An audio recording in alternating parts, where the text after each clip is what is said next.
Hello friends, hello. Today is Friday. On Friday, we are adjourning, we are updating what we went through last week, pretty much about the same time as today, which is our weekly Mythic Plus recap.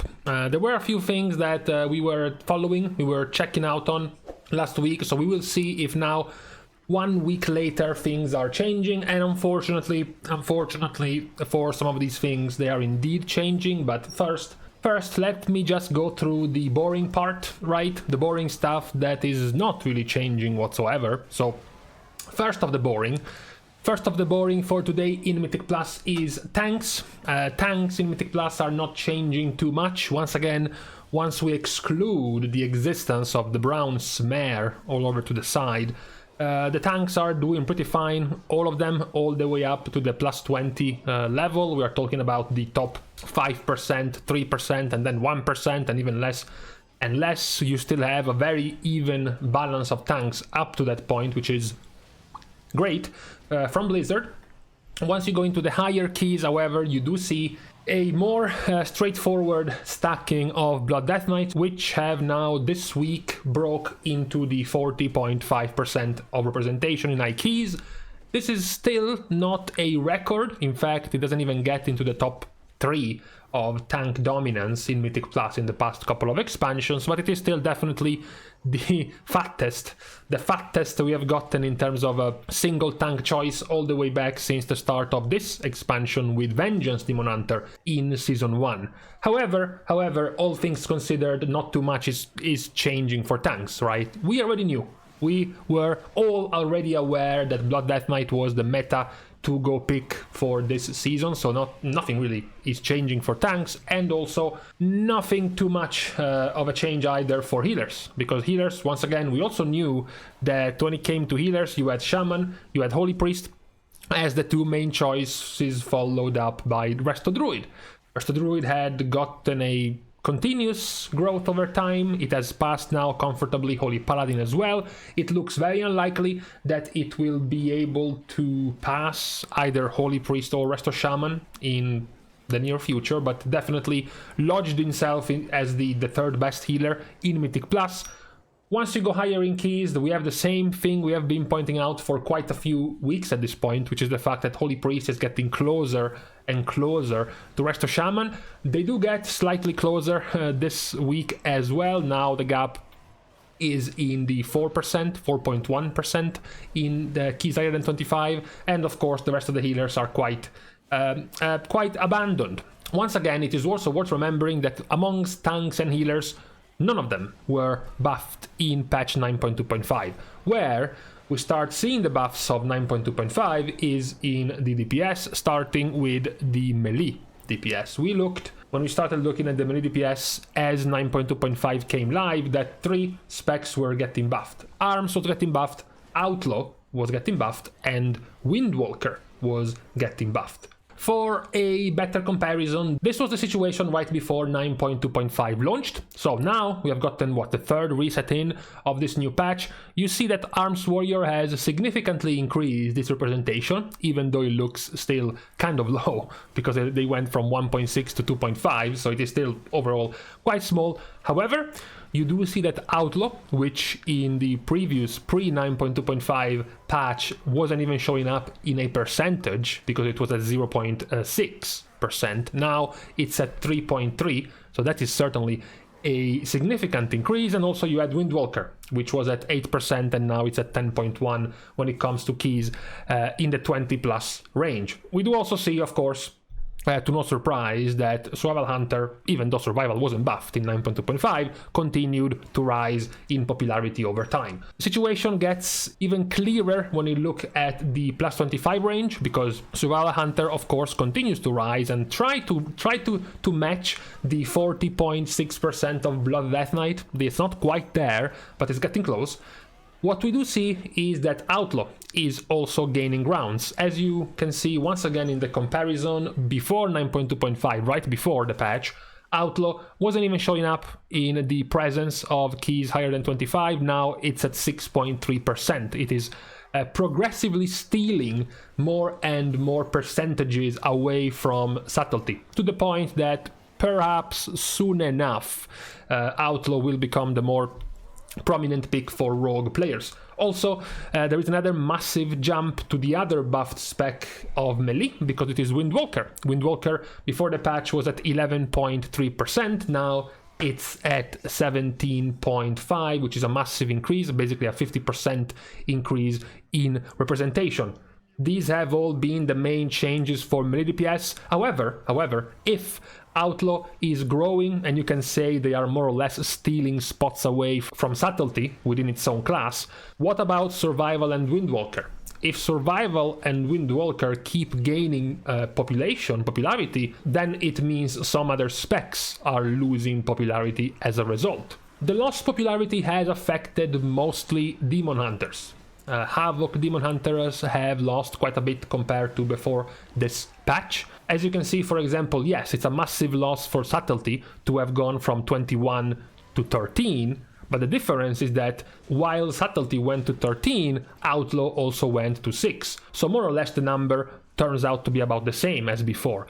Havoc, on the other hand, does not. Havoc has lost in the realm of 25-ish% representation since this patch launched. So this is the main change for melee DPS. Then, unfortunately, we have to talk about the range DPS. So, range DPS, we have the dominance of Destro, which we have pointed out before. We also have the fun, sad notion that even while Destro is easily the most popular one, Demonology, it is still quite popular, regardless of their brother spec. Hunters, marksmanship hunters, are still very popular together with frost mages. This is not too drastic of a change, actually, once we go back to look before 9.2.5. Why? Because 9.2.5 buffed Beast Mastery and Arcane. So, obviously, none of these two specs are going to grow significantly or to become meta when it comes to Mythic Plus, which means the dominant specs before the patch have remained the dominant specs after the patch for range DPS, unlike melee DPS, which has seen some changes, ranged not really. Where we were seeing the change for ranged was the worrying growth of Destruction Warlock. 3 weeks ago, we saw how Destruction broke the 50% representation in keys higher than 25. Then they managed to break into the 51% last week, and last week I worryingly prophesized that perhaps by the time we got into this video, we would have seen Destruction break into the 52% as well. Yes, unfortunately, I was right. Destruction Warlock is now sitting at 52.6%. So, record broken back to back to back. Third week in a row that Destruction breaks the max record of representation for a single spec in Mythic Plus when it comes to range DPS. It is now the highest ever. And of course, this is a sad news for everyone, because you would never want to see this level of dominance from any spec, really. And yeah, compared to before the launch of this patch 9.2.5, it has grown quite a lot, by over 20%. So it is not too good of a sight. I have seen many people complain about this, or rather counter-complain, reverse complaints. Look at this, these are the average likes on my videos. What about this one? What could this video possibly be that rustled so many people's jimmies? Well, of course, it's the request to nerf Survival and Destruction. Well, you know, unfortunately for all of them, I have no respect for people like that. You know, the type of response is, well, you know, Destruction has only been popular for like 3 months and people are already going crazy about it. That is not an excuse for having a spec this far off the balance range compared to all the rest. As I said before, in that very video, even in this same expansion, when we have seen very popular specs, very meta specs, flavor of the month specs, they were never quite at this level. Even when Fire Mage was the to-go pick, even when Balanced Druid was to-go pick, even the brief moment for a few weeks where Unholy Death Knight was the to-go pick, it was never even remotely close to this level of oppressive dominance from a single spec. What makes it even worse, of course, is that we are looking at Mythic Plus in this video, but in the raid, Destruction is just as bad and just as dominant, so it makes it doubly problematic to have such a dominant spec. So I'm only harping mostly on destruction because the numbers are not as bad when it comes to melee DPS, but certainly survival as well is a significant outlier when it comes to power. So I'm not sure how much some of you can go on continuing to excuse this level of dominance of destruction. Now, however, talking about this week in Mythic Plus, this tyrannical, spiteful, necrotic week of Mythic Plus, some of the fortified heavy, trash heavy dungeons can become quite manageable this week. So, Plaguefall, Halls of Atonement, Necrotic Wake, Spires of Ascension, you know, those type of trash heavy dungeons that can become much easier on tyrannical weeks. And talking about Mythic Plus itself, these are the current success rates overall of each and every week in this season. So you can see that, yes, Tyrannical and Spiteful and Necrotic this week is turning out to be quite decent, actually.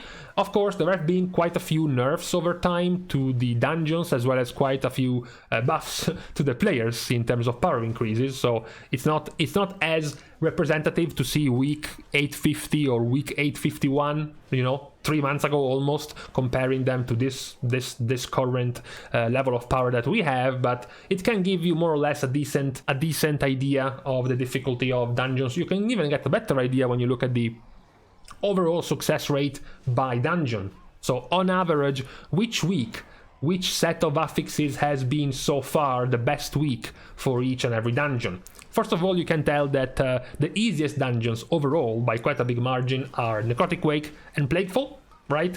Both of them above the 90% cut in terms of dungeons, and the hardest ones consistently have been Theater of Pain and Spires of Ascension. It's quite interesting about Spires of Ascension. I wouldn't have thought it to be as difficult. I would have perhaps put more stocks into Streets of Wonder for being harder, but apparently not even close, actually. Although, to be fair, Streets of Wonder has been giga nerfed multiple times, so maybe that's why it has gotten so much more manageable recently. Despite the score of Tyrannical, Spiteful, and Necrotic becoming quite high at the very high end of keys, past the 25 range, in the overall key level, it is still quite a bit below than our last couple of weeks. As you can see here, the more important cutoffs being the plus 15 cutoff and then the plus 20 cutoff, there is a 10-ish, sometimes even close to 15-ish% gap between the weeks. Of course, it's just been, now it's Friday, this data was taken Thursday, so it's basically been barely 2 days in this week, so perhaps it's gonna change more drastically, but up to this point it does show to be a quite more complicated key, at the very least, for the more, perhaps less experienced players, less experienced groups that have much more trouble dealing with Spiteful and with Necrotic, especially at the same time, maybe. Lastly, for this week of Mythic Plus, talking about data and numbers, we can close with something completely useless. This has no merit whatsoever. It's just interesting to look at what could it mean, which is the success rate of keys. So how often a key gets timed depending on the spec that is present in the key. Looking at tanks, funnily enough, the most likely to be timed key is with a Vengeance Demon Hunter.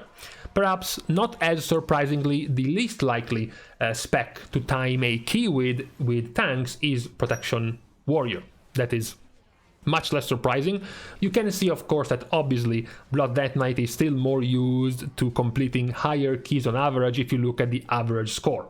The average score of Mythic Plus keys, obviously, Blood Death Knight ends up being very easily, very largely above all of the other tanks with a 260 average score of key completion.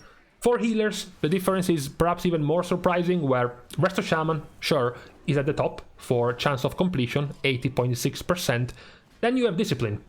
Out of nowhere, the currently least played healer in Mythic Plus, as you can see by the amount of runs, even in here, it's about 20 times less than Restoration Shaman. It gets the second in terms of chance of completion, with Restoration Druid being at the bottom.